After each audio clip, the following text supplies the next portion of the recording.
Welcome back to my kitchen, where today we will be making what is often considered a starter loaf for bread baking, banana bread. It is the destiny of any overripe banana to be baked into a loaf, so let's start by creaming together a third cup softened unsalted butter with a third cup white sugar and a third cup dark or light brown sugar. To this, add in 2 teaspoons of baking powder, a half teaspoon baking soda to give our loaf some rise, and a 1/4 teaspoon salt. A cup of flour goes into the bowl, followed by 2 tablespoons of milk.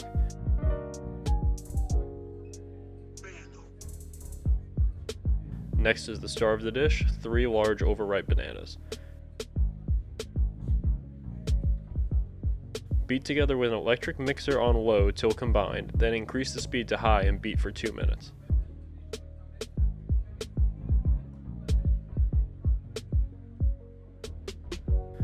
Add in the rest of the flour, that being 3/4 cup, and 2 large eggs.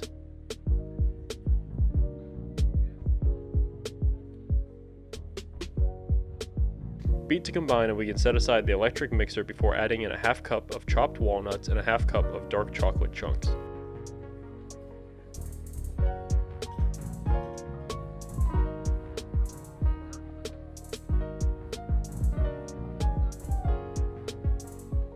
Last in is a generous tablespoon of cinnamon.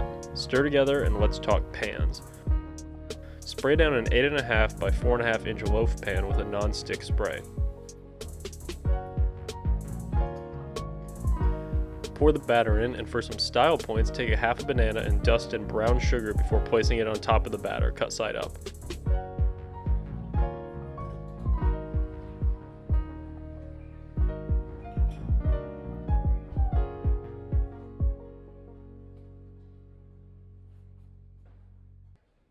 Into a 350 degrees Fahrenheit oven it goes for 55 minutes to an hour when a toothpick comes out clean. Let cool for about 10 minutes before removing the loaf from the pan and leaving on a wire rack to cool completely. Now, as tempting as it is to dig in as soon as possible, it is always a rule growing up that you can't eat banana bread the day you make it. I don't know why that is, but who am I to go against my mom's rules for food?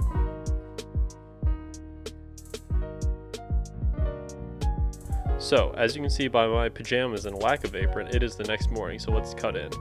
Pretty good looking cross section here, but more importantly, it is absolutely delicious and makes a perfect gift for friends.